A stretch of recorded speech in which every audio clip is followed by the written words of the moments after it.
Hi guys, and thanks for joining us for the first Create in 30 show.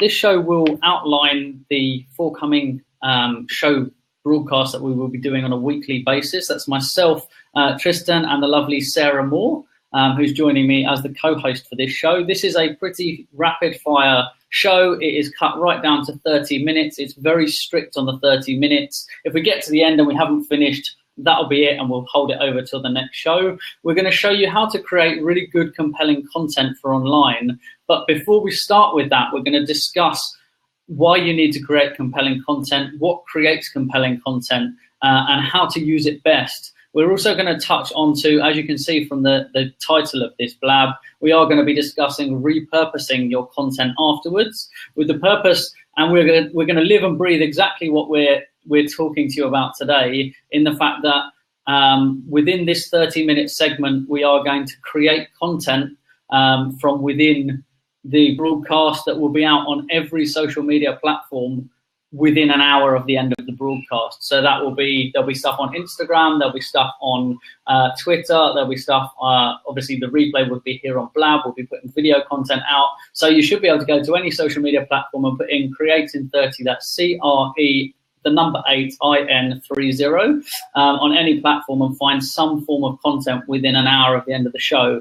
The reason that we're doing it is we want to show you that it is possible to do a whole load of social media, say like a week's worth of social media in, so the show is 30 minutes. Obviously, for complete transparency, there's a little bit of prep work before, so half an hour beforehand and then an hour afterwards. So you're looking at 2 hours to put out a whole week's worth of content across a whole load of different platforms. So without holding us up too much, because we've obviously only got 30 minutes to get all the content out, then I'm going to kick over to Sarah to do a little introduction on content. So Sarah, do you want to give us a little insight to what content is and why it's so important to create good content? Sure. So we are going to put some parameters around content for the sake of this show. Often when we think of content, we think of blog posts and video, but we want to extend the boundaries and talk about maybe some micro kind of content that we haven't considered before. So we're defining it as blog posts, as video, as photos, as tweetables, quotes, as audio, like audio on its own. And I think I've covered nearly everything there, have I? Really short written content as well. That's not quite a blog post, but not quite a tweet, like just a tweetable, that kind of thing. So what were you going to say, Tristan? Yeah, just to recap on those, I'm going to fire through them quickly. So that's audio content, whether that's a podcast or in an MP3 form for downloadables. Include one which I think you failed to mention was animations, and that's something that obviously is quite close to my heart. So little animations like animated GIFs, my bad. Video content, which is obviously like YouTube, Vimeo, all the other video platforms. Blog posts, whether that's self-hosted or things like Medium. Images that you can use across various social platforms, your tweetables. So there's this whole range of content that is really, really important to kind of understand what it is we're talking about when we're talking about content. So Sarah, creating content, why is it so important to create content? Okay, so my thing with creating content is this.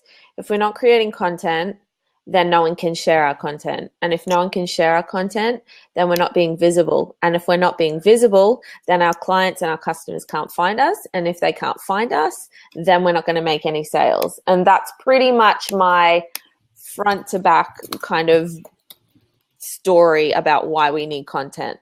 And I'm going to leave it at that because you have a fair bit to get through, Tristan. There is loads and loads of content for us to go through. So if I seem slightly distracted and I look like I'm not paying attention, I just want to forewarn people that I am creating content whilst we're making the show. So if it looks like I'm disengaged, I am very, very focused on making sure that the content gets out. You've only got that hour after the show as well. So yeah, Sarah's absolutely on point with that. Creating content is all about creating a visibility, whether it's to get a message out, whether it's an inspiring message or to motivate people, or whether you've got a business message that you need to get out there. That's really, really important. When you're looking at creating content, whether it's your animations, your videos, your tweetables, full length blog posts, whatever it is, it's really, really important to understand your audience. So we're going to jump back a little bit here, and it's back to the why. Why are you creating it? Who are you trying to reach? What's the audience that you're trying to get in front of? Because if you don't understand the audience, you won't understand the tone to put your content out in, and you also won't understand where you should be putting it on, like as in which platform. So it's really important to put things out into the right place for your audience. Now, when you first start out, that might not be obvious. I'm going to quote in on something Brian Fanzo said that I read recently about how important it is to understand who the influencers are of your audience as well, not just your audience. So for someone, say, for example, selling jeans to, say, middle-aged women being the primary customer for the jeans, it's not, you need to consider the influencers aren't just the women themselves. Now, women take advice from their teenage daughters. So obviously they are an influencer. So whilst Snapchat may not seem like an obvious choice for you for putting content out aiming at middle-aged women, it is, however, very relevant for kind of their teenage daughters who play a heavy influence in that kind of sphere. So really, really understanding how to get your message in front of the right people there is really, really important as well. So yeah, understanding which platforms and choosing the right platforms. And that's something obviously Sarah and I deal a lot in. We both, for those of you who don't know, we both consult for businesses in very different fields. Sarah does a lot of bricks and mortar business work, and mine are bricks and mortar, but I actually deal with a lot of people who are in the design and creative space as well as specifically nightclubs and event brands. So understanding how to tell your story and where to put your message is really, really important. So we're whistling through today, and we'd love to hear what you guys want to hear the most about, because obviously we're going to shape the show around the content that you guys want to see. So please do type in the chat, or you can tweet us anytime between the show using the hashtag from the show, which is CRE8IN, the 3, 0. So we're talking about creating the content. There's a whole load of things that can make life easier for you. You can use a whole load of tools and apps and things like that will push you forward, will make your content creation much quicker, much smoother. You might have noticed, if anyone was in SBiz Hour, during SBiz Hour, I'm regularly putting out tweetables from shows, things that maybe Brian or Rachel or the guests have said. And likewise, we do the same within our own shows as well. We're currently creating tweetables while we're working on the show, which is why we keep looking down and looking away. So Sarah, with talking about, let's talk about, let's go into the graphic side first. Let's start there, because that's quite an obvious one whilst we're talking about me putting tweetables out. Give us a kind of a handful of apps and tools that you think people should, that we recommend people should have a look at before the next show, because we're going to go into more depth on specific things in each show. So each show will concentrate on something. So we're going to give you a whole load of apps and things to write down now. Please grab your pens and papers, because we are going to whistle through a whole load of apps here that you're going to need to look into, investigate, install, or at least sign up for on the websites before we do the next show. So Sarah, images. Okay. So the main ones that I use for images, I mean, we can look at this from two angles. There's like where to get your images, and then there's how to create images. So I'm just going to mainly talk about how to create images. So one of the big ones I use, and I can't believe I'm saying this because I've bagged them for so long because they're a bit glitchy, but is Canva. And I've always had trouble formatting with it, but lately it's been really, really good. So I dare say that they've fixed the issues that I used to have with it. So Canva is a really, really good one when you need templated images. They're really great because they have templates at the start for your different social media platforms. And they also have Canva for Business now, which allows you to create one image, basically click a button, and that creates that image across all of your social media platforms. So you don't have to go and individually create and resize and that kind of thing. So I use Canva. I also use PicMonkey, and I'm going to say another one with it, just so you understand why. So I use PicMonkey a lot of the time to edit. I find it more user-friendly than Canva for like turning like your head into a circle or whatever. I know how to do that in Canva, but I just find it a heck of a lot easier in PicMonkey for some reason. Maybe it's just because I've been using it longer. And I also, the other thing about PicMonkey, it's got some fun little images I don't know what you call them, but just like little images and embellishments that you can put onto your photos and images that you want to use, just to set them apart, make them quirky, make them fun, make them serious, whatever. And then you can always save that image and then go back to something like Canva to use it within your template, for example. But another one that I actually use, and I signed up for this ages ago, and I use it for one of my accounts that I do social media for, is Share as Image. And that's really, really great for, I wouldn't necessarily recommend it for a client, but I've used it because I know the client really, really well. But I would use it as a personal brand because it already has images within it. And then it allows you to put fonts over the top. It allows you to essentially watermark or logo the photo as well. So for my particular client, I use that one I take the image from there, I put the logo on it, then I export it out, I download it, export it out, and I finish creating it in PicMonkey because I'm able to have the font for that brand in PicMonkey, but Share as Image doesn't have that functionality to be able to have a specific font within it. You have to use the ones that it has. So they're probably my three that I use. I mean, there's obviously like things like Photoshop and like if you're going to go crazy, but most of us aren't skilled enough in that. And to be fair, with the tools that there are around these days, you don't need that. One more that I'll mention is Relay That, and you've probably seen Craig Carpenter hanging around the Blab traps, but he's got RelayThat.com, and his is similar concept to Canva. It's all about making graphics really, really, really fast. I've used it, not heaps, but I've used it enough to know that it is really, really quick. Once you've made one image, you don't have to think to make any more. It took me like 5 minutes to figure out how to make an image. You can brand it in your colors. You can chuck photos in. You can chuck quotes in. It's basically templated even more so heavily than Canva. I feel like that's its differentiating factor for me with Canva. So that's one to check out too. Obviously, with all of those things, there's the free and the paid version. It's up to you to figure out what you need. So how'd it go, Tristan? Cool. Yeah, pretty good. Pretty comprehensive. So any of the stuff, if you've seen the stuff that I tweet out quite often, quoting Brian, I know he's over in the chat there at the moment, from SBiz Hour, I have a whole set of templates. One of the beauties of the products like Canva.com is that all of your images and things are in the cloud. You can throw up all of your, you can upload your own images as well as using pre-formatted templates. There's obviously free templates and paid. So be conscious of the paid ones. Don't develop a whole series of stuff and then find out when you go to download it. That's one kind of thing to be aware of using those free products, is that there may be premium aspects to it that you add in that you don't realize that you've necessarily added. So creating that kind of content in there, it's really easy for someone who's not someone who's proficient with something like Photoshop or Illustrator and things like that. It's an easy way for you to upload an image, add some things, and just kind of rearrange it.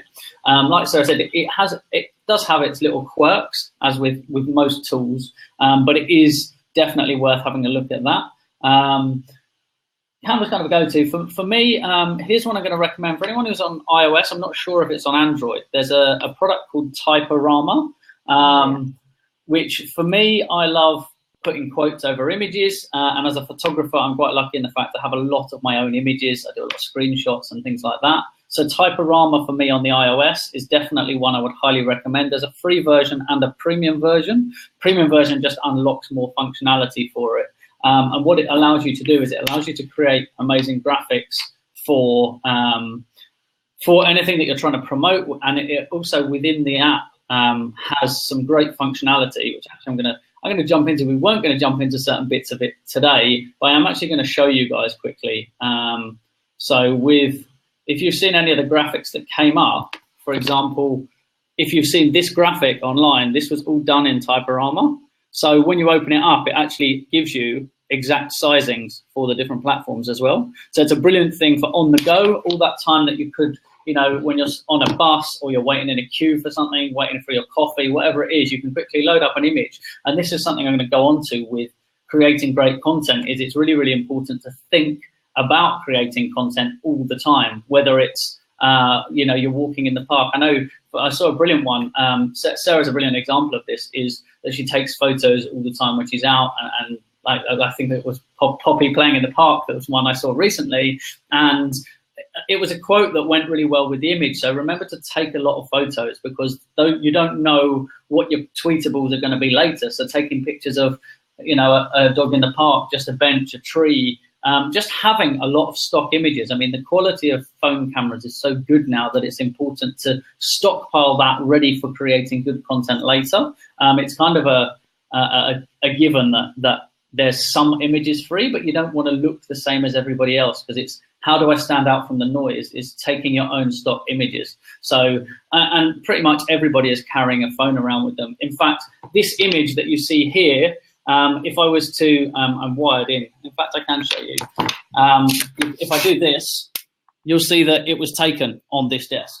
It's an image I wasn't happy with the image that was available on the platform, so I took my own. I cleared the desk, put my pad down and pens, because I wanted more space on the pad, so I took my own image. And it's because you're creating it on the phone, take the photo, add the image. It's also got things like overlays and things like that you can do, which is awesome.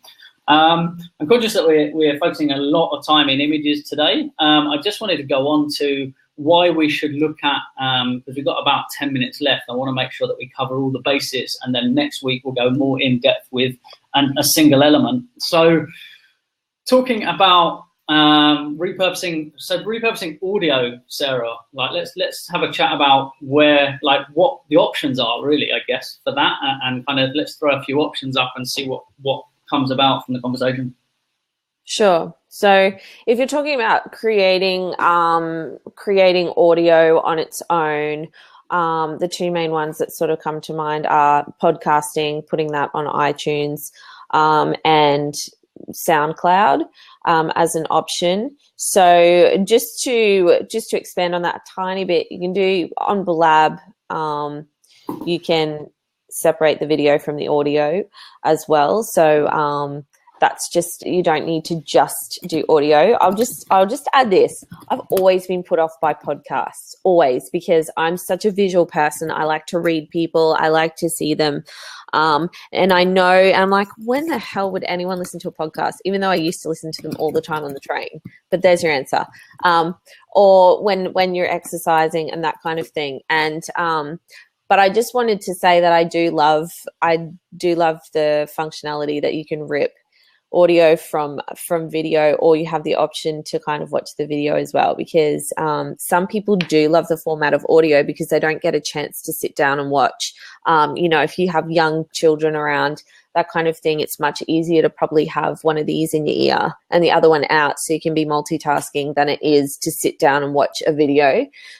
So I just wanted to add that in. I know that that's kind of like a peripheral thing, but I used to hate podcasts, like audio, and I totally see the benefit of it though. So it's worthwhile considering having that in your mix, for especially if your audience is traveling, like the inner city workers, that kind of thing, and they need to get to work. If they're of the fitness variety, if they're, stay-at-home mums, that kind of thing, all of those people. I'm not saying no one else likes a podcast or an audio version of something, but they're probably the ones that come to mind for me that would appreciate that format.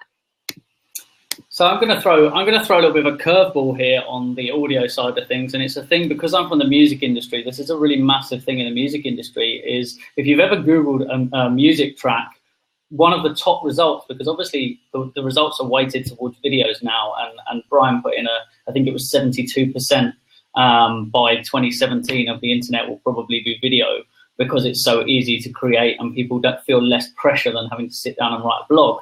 Now, there's this whole element behind this of, in the music industry, they actually put their music tracks up with the cover artwork.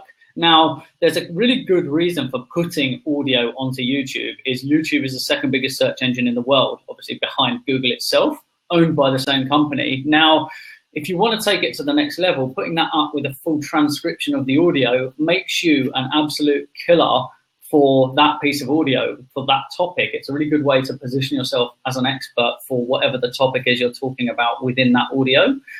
So you can create a nice graphic, like we said, with, like Canva or PicMonkey or, whichever platform or Typorama, whichever you decide to use, and you can create a graphic that you can put up to go with the audio. So if you're not someone who's ready for putting out video, or you don't like how you are on camera, that's kind of a beginning step. And for those who are, it's an extra place and an extra way you can do it. I mean, you can, like we said, video-wise, with Blab, you can take the content and you can push those videos straight up onto YouTube now, which is great. But adding the transcription, and don't be scared to add long content underneath. But how often do you see a YouTube video and there's 2 lines of text? They're missing a massive opportunity to push the SEO of the video, make it more searchable, make people be able to find it. So that's a really key one for, and that sounds weird as audio to say, hey, go put it on a video platform, but it's one of the strongest search engines, so why wouldn't you do it?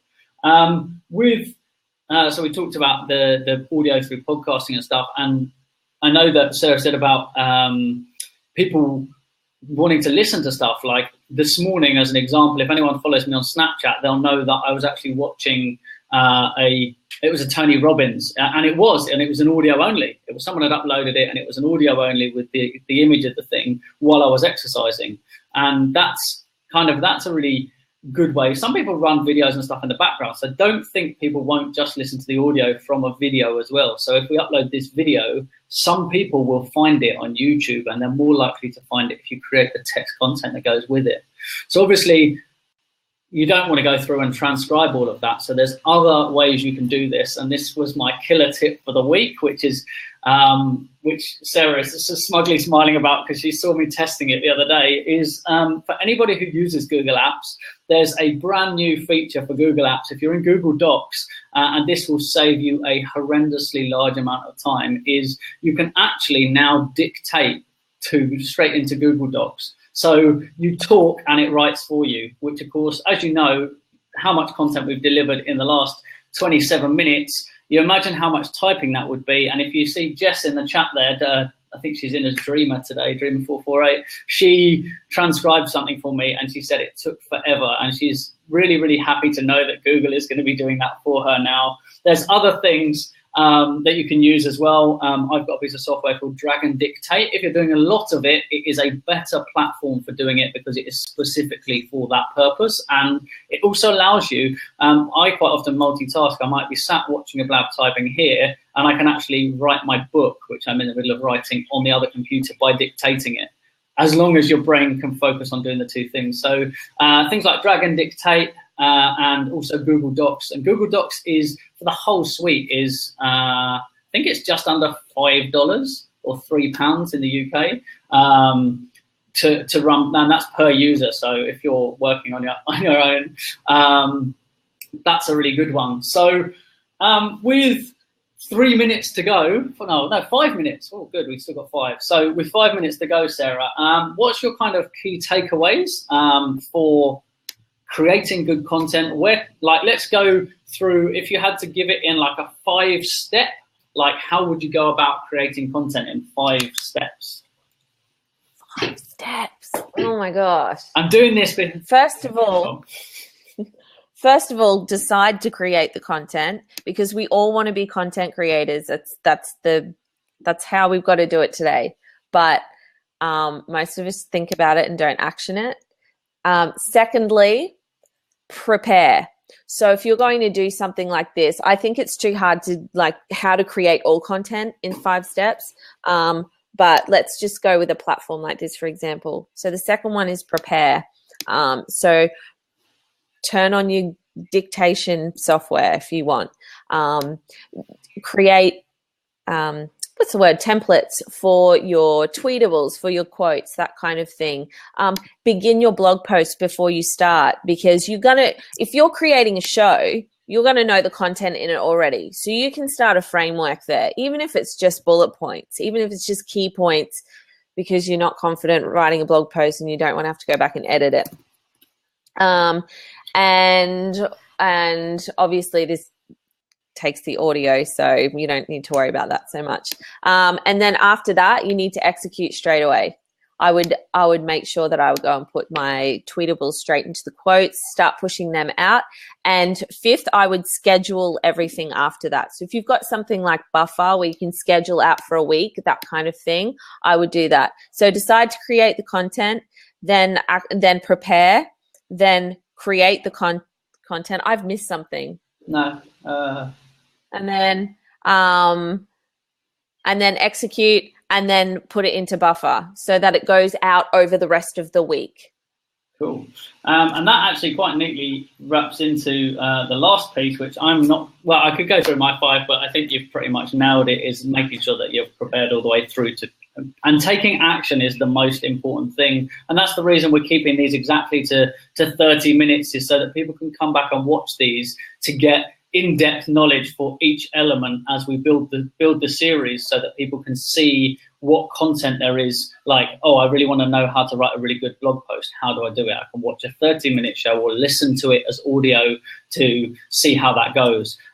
So going on from that, once you've created the content, like Sarah said, it's really, really important. And the whole focus of this show is about creating content that helps drive your strategy, and your strategy has to be to make the best use of your time, to work smarter, not to work harder. And there's all these tools, Canva making your pictures easier, and then like Blab making it so you can get a video and an audio really quickly, and then even being able to push it up to other channels. And the key thing here is, and Rachel Miller, I think it was, touched on this in SB's Hour earlier on this morning, about how people struggle with creating content because they're constantly looking for new regular content. And the thing is, by repurposing content, you've created this half an hour of content like we've just done in the show. We've got now, you'll see this content roll out in various different forms across various different platforms for the next 7 days until we're in on the next show. Because obviously when we come to the next show, we'll be talking about specific new things within the content creation industry, and it's a whole industry, and now it's all about customer engagement and customer service, and customer service is delivered through the customer experience, which is at every level. That's not just in a shop, it's not just dealing with people when they ring you, and in fact I'm just about to roll out a post that's a conversation around McDonald's in Australia, Tesco's in the UK, Buffer, and there was one other platform, but it escapes me. So yeah, keep your eyes peeled for that, and I'll chuck the hashtag on it so you guys can find it as well. Be sure to contact us through those things. But when you do this, create lots of things like your images, your animations, your videos, your audios, and keep repurposing it. So using something like Buffer, you can schedule it to go across numerous platforms, that's the way to create great content and to make the best use of your time. And with about 30 seconds left, we're just about on the half hour, give or take the 5 minutes for the tech difficulties that we had. So if you guys have enjoyed this, please do let us know on the chat or tweet us afterwards and let us know. We'd love to know what you'd like us to cover in the upcoming weeks. We have already put up next week. So this is the other one that we actually didn't discuss on show side quickly, is scheduling, putting things up in advance, advertising. All the bit that goes before you're creating like a show is how you're going to get an audience to the show if you don't advertise it. No festival would be put on without the adverts going out first, so why would you do it with live shows on social? So there's a link there for you in the chat. It's bit.ly, bit.ly/CRE8IN30 EP2. That's episode 2, where we'll be episode 2 is actually around storytelling and how to tell good stories across different platforms. So if you guys want to subscribe to that, the other show link is on the side there, and we will be tweeting it out shortly afterwards. Like I said, do challenge us, do come back to us in the next 59 minutes and let us know how we did with getting content into the various different platforms, because we'd love to see. We're doing it to show you that it can be done and that it's possible to put out a week's worth of content in 2 hours or less. So I really hope you guys enjoyed the show. And I'm going to wrap it up there because we're on a recording and we want to keep it down to that half an hour. Anything you want to say before we wrap up, Sarah? No, just thank you to everyone who joined, and know that in the coming weeks, it will be quite actionable and practical. This was more of an introduction to what we're on about, but make sure you come back if you want to know how to action certain things and get your content rolling. Awesome. So yeah, thanks a lot, guys. I'm just going to drop, it is going to be a whole bunch of links here on the side, but this is a whole series of places to look where you can find. So there's a load of Twitter handles, Instagram handles, Facebook and things like that, so that you can go and find where this content will go out afterwards. You can always come back to this URL to refer to it and to watch the playback if there's anything you missed. So thanks a lot, guys, for joining us, and we'll catch you at the same time next week for more Create in 30. Thanks, guys.